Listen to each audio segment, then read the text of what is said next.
Does the county have parking regulations? No. Not understand what you're living on. I talked to the sheriff's department too, and they said they don't have enforceable. We don't have this in our local agreement. It's got, they don't have it on their books. So we can enforce the county's ordinances. But the point is the county doesn't have an ordinance that governs parking in their parking lot. Is that right? That's right. And We got one somewhere that we can be correct. well, I'll tell you where we are with that. I don't know if we can crash and restrict, because what we want to do is we want to make rules and enforce them on the county's parking lot. I'm not sure we can establish rules on the county's parking lot. We can enforce the county's rules, but what if we got the rule that says that you can't park there after 5 o'clock in the afternoon? The county may say that's not right. We want people to park at night. So I think we got to work as a county to get the county to We do. Mr. Holloman is the one that, and I think that Marlon, let me just tell you where this is coming from. There was a little throwdown down there a couple weeks or last, whatever, time flies when you're having fun. It's been a little while back.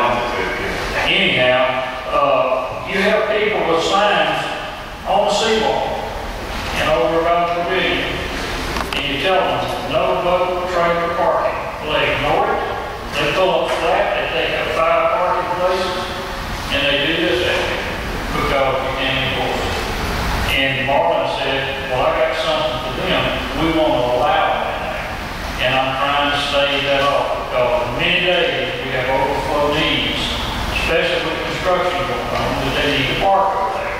So if we can get Mr. Holloman, I don't know if that's something, Jim, that you probably need to call him and tell him we're trying. Marlon's supposed to have already spoken to him. But what do we want him to do? He just needs to give us some language that says if there's notification, no parking, that you'll be towed at your expense or whatever, there's a law. I don't know. I mean, do we want him to say no boat parking? When designated, you know, no parking when designated. And I think that's enough. The rest of it handles itself because you're not going to have to write anybody anything. It's going to be the ones that ignore you, that just don't care, and they park out and want to. There's already signs down there. Exactly. That say, no boat trail parking. That's all they want about the south side. You can park in the middle. They don't let us park in the middle. The Dalton south side. Jim, I think it just needs to say parking designated areas only. You got to turn it out. I'm sending Tim an email right now asking if he'll just help us craft an ordinance that gives us authority to designate where you can park and not park. If he'll do that, that's all it's easy. Okay, I have one final question about the minutes. And Mr. Simpson, the Port Commission approved 15 slips, approximately 15 large sailboat slips for regatta that they're going to post in May of 2013 at no charge. And after the discussion, it would bring tourists into the area. Can we legally do this at no charge? And I have some issues with, we're charging the flyer for police because they're doing something here. We're charging the van, police, because they're doing something here. And yet, we're going to turn right around and say, you can park those for free. Well, it is similar to if you got to spend money to buy an ad in somebody's magazine, things like that. If you're advertising the resources and benefits, doing things to promote tourism in the city, those are expenditures that are proper. Now, if you ask people what expenditure will do that and which one won't, I don't know. The Port Commission say that they want to devote these resources and use this as a method of drawing people into the city and advertising resources, promoting the regatta. That's a legitimate expense. Is it going to work? That's way above my pay grade. I would not know. Okay, because I keep thinking back now, we put fees on the senior center. But see, that's just, if I want to have a party tonight at the senior center, that doesn't do a single thing for the city Long Beach. That's just for me. Allowing different people to use the senior citizen center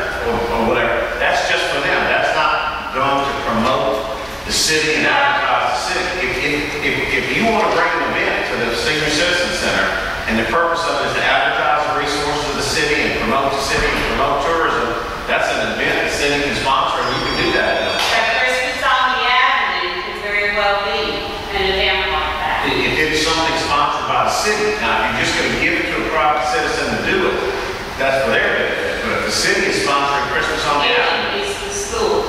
We are playing with well, if it's for school, same thing, we've got to look at the school, they can use it. Reimbursements for out-of-pocket expenses, we're not charging you that. Only thing they get charged is. Out-of-pocket expenses is what they're doing. That's a fundraiser. I mean, I just want to make sure that we're consistent all the way across. Well, if you ask the police, then they can take the extra police. scheduled to do that. That would be like the park guards. Will that require any extra park guards? No, not for regard. Most of the sailboats are self-contained, they don't require anything. If they do look into power, water, pump out, there will be a fee for that. They will get the same. Okay. We're just raising the rental fees like we have on town where you can do it. Okay. You know, I think, and you know, if you get down to it, seriously, the Port Commission has their own budget. You know, this is not city budget, this is not going into the city for us to spend, and it's not coming out of the city budget to operate. So it's their choice, I would think, if they want to do this, you know, that's. It's only if they're available too. If I don't have the slips available, then it's not gonna happen.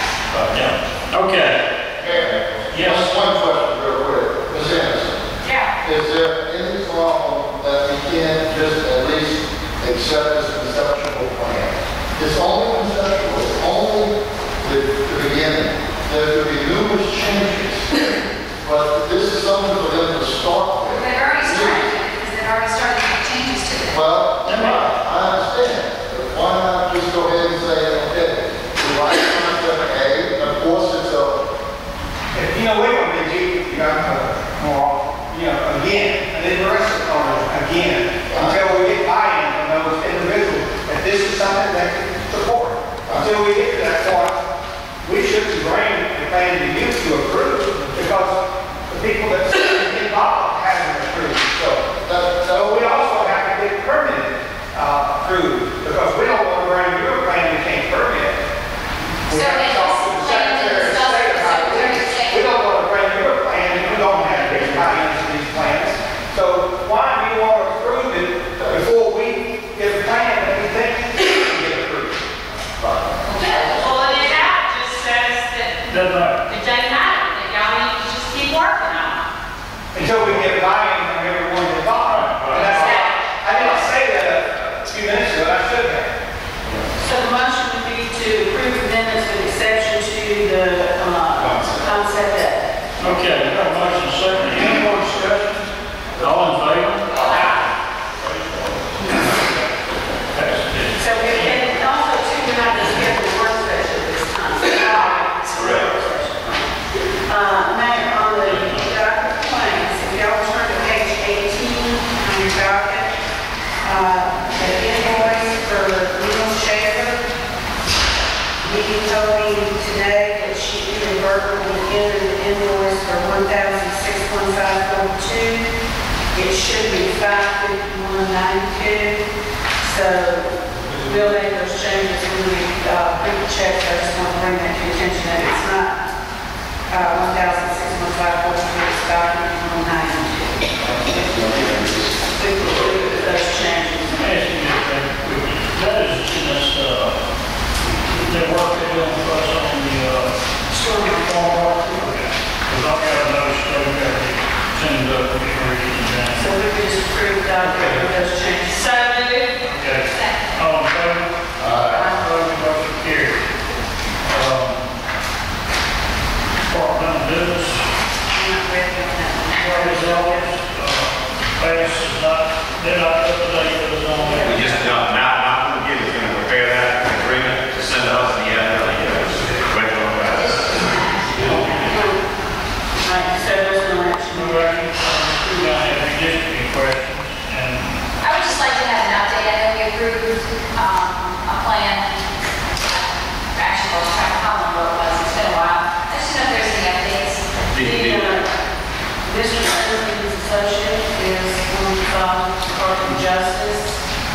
where it states that I've been working with the county on getting new addresses and the ones changed.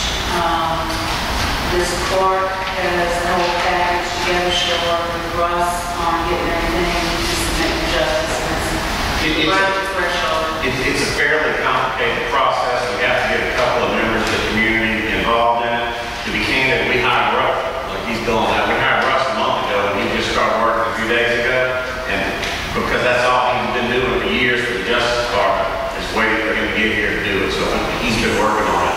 We'll probably submit it to justice within the next few days.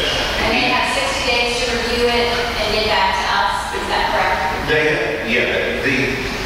I know from tradition, they have 60 days to act. If they don't act, it's approved.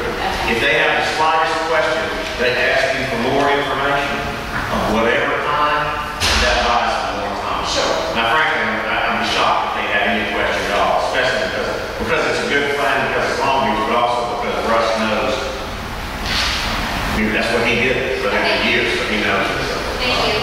I'll give you just a copy of it. Jim, my question is, once it's all approved and everything, will all residents have been changed to different wards be notified? That's entirely up to the city. No one will do it unless you guys make a decision to do that. There's nothing that the Justice Department or anybody else or the county will do. Once your lines are redrawn, then it's up to you guys to decide what steps you feel you need to take to notify us. The connected, Well, the problem with that is that it's not house specific. What will happen is we'll run several advertisements in the paper. Probably what we did last time that we distributed, we did a full page map in the paper. We got all that to come in and actually destroy it. The map itself and the redistricting concept is on the website already. When it gets closer, we will do a mass call out, and I'll have to get the guys that actually solve the system. There's a way that you can target certain areas and say, you know, you're now number one, you're now number two. You know, we'll advertise it as much as we possibly can, but there's If you advertise it a whole lot right now, just remember that people are going to forget and that you're going to have to. and maybe it's not approved yet. Once it's written, you might consider doing a notice, but saving the money for if you're going to spend some money to really publish it